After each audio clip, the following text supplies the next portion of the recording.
It's Thursday and suddenly my phone starts blowing up. I'm in Europe, but something is clearly happening in California. Investors and founders are calling me because something's up with Silicon Valley Bank. This is Raw Startup. I'm the founder of Vino, the world's largest wine app and community with over 60 million users around the world. And Silicon Valley Bank is our bank. If something's up, we might have to move fast. I get calls, messages, and emails from a lot of people, and something's up because their stock is crashing. This is real. Things look bad, and after talking to the board and management, we end up taking some action to protect the business. It turned out we had some exposure, and we took some action to limit that exposure. With that limited, Vivino is actually all good. Now, what the heck happened? How did the most respected bank in Silicon Valley end up like this? Now that's what we look at in this video. How did this happen? The second biggest crash in US banking history. I mean, they're named after Silicon Valley. They are the bank of the startups and they're going bust. This is not good. Let's have a look at what happened. It actually goes back to the pandemic when things were really good in Silicon Valley. Money was flowing in a big way. All good, I guess. Silicon Valley had too much money. When the pandemic started in the beginning of 2020, Silicon Valley Bank had $60 billion in deposits. By the beginning of 2022, that number had skyrocketed and the bank had $200 billion in deposits. Great, we have lots of cash. What's the problem with that? Well, a bank makes money by taking some money in and then borrowing it to somebody else and making a margin on that. So on one side, you have all these deposits. On the other side, you have loans. You borrow this money out. Guess what? There was so much money in Silicon Valley, nobody needed a loan. So Silicon Valley Bank was sitting on a lot of money. And a bank needs balance. So what do? They go out and buy the safest thing they can find. Long-term US Treasuries and government-backed mortgage securities. Basically the safest thing you can buy. From the start of 2020 till the end of 2021, they went from 27 billion to 128 billion in these securities. Great, we should be all good. Our money is safe. Well, then something starts to happen in 2022.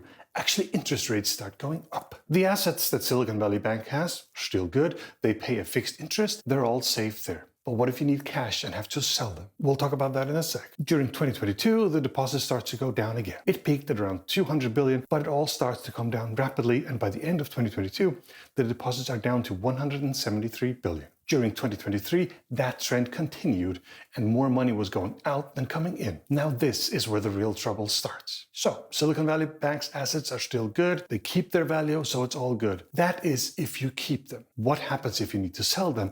That's a different story. Because interest rates have gone up, the market isn't that interested in the assets that SVB holds. So what happens is that the interest rates increased. You can go out and buy something at 5% interest rate, and what SVB holds has 1% interest rate. This means that if you have to sell some of the assets that SVB holds, you might only get all the way down to 80 cents on the dollar. You can keep it, it will keep your value, and this is only if you have to sell right now. With deposits going down, SVB has to start selling these assets, and they took a pretty big hit on that. Sure, a big hit, but nothing they couldn't handle. I mean, this was a bank that had 1.5 billion in profit last year, so this just needed to be dealt with. And now it's the dealing with that starts going wrong. SVB sends out a press release that they've sold a large chunk of these securities and they've lost 1.5 billion on that sale. Okay, not great, but this can be handled. To stay safe, they also want to raise some money to have an extra buffer. They intend to raise 2.25 billion in extra capital. They even have a lead investor. General Atlantic will put in 500 million. Great, problem solved.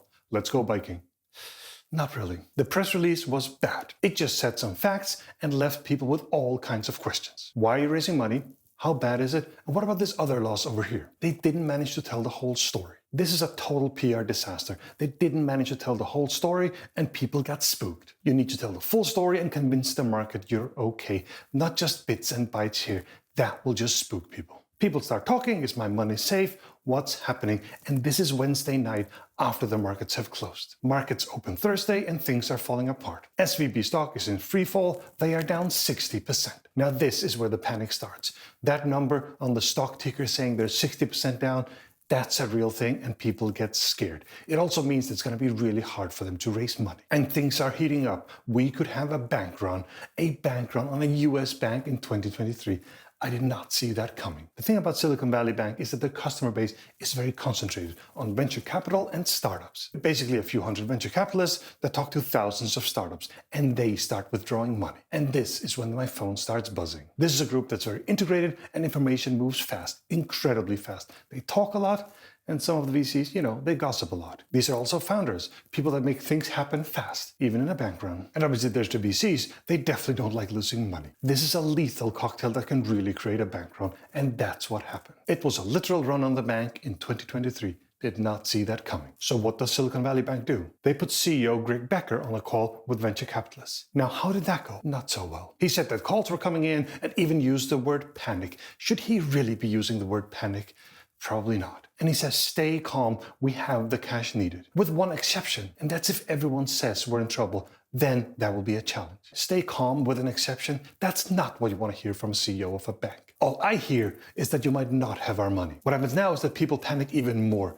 Great job, Greg. Now you have even more time biking in the Bay Area. Yes, this is from Tuesday, 2 days before it all fell apart, and he's talking about biking. The handling here is just horrible. You really need some new comms and PR people, or maybe you won't need any people anymore. And now we know it was a real bank run, a massive bank run. On Thursday alone, $42 billion were withdrawn from Silicon Valley Bank. 42 billion. About a quarter of Elon Musk's net worth in one day. Or the total average income of 20,000 Americans in one day. Now that is a lot of money. Come Friday morning and the bank does not open. There were people lining up outside the branches, but Silicon Valley Bank was no more. It took 48 hours to erase the 40-year-old bank. And Wikipedia, as always, updated and merciless, already says was. Let's talk about the consequences here. It is very, very early days yet, and I will do another video where I go deeper into SVB. So make sure you subscribe so you won't miss that. So what are the consequences here? Let's first have a look at what we know and then speculate a little bit. Here's what we know for sure. FDIC has taken control of Silicon Valley Bank,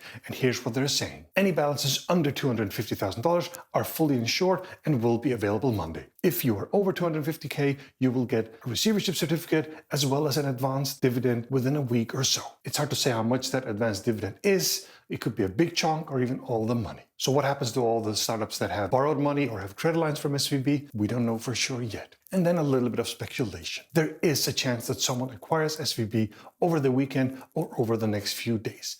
And the bank might open again Monday or maybe later in the week. This does happen a lot in the industry, and I'm sure the authorities are trying to make that happen. Also remember, this is not FTX. There are real assets behind.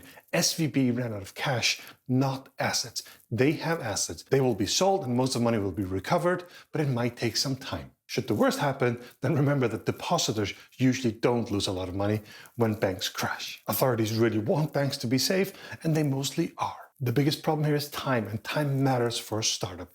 Even if the money comes later, there might be a real problem in the short term. It's clear this is a big hit for the entire startup ecosystem. About half of all the US venture-backed startups bank with Silicon Valley Bank. There will be consequences, and we'll see how severe they'll be. So goodbye, Silicon Valley Bank, and thank you very much. It has been a pleasure working with you, and we had a lot of fun at all those Warriors games. If you want more content just like this, please consider pressing like and subscribe, and you won't miss any future videos. Thank you very much for watching Raw Startup. Now stop watching, go build something.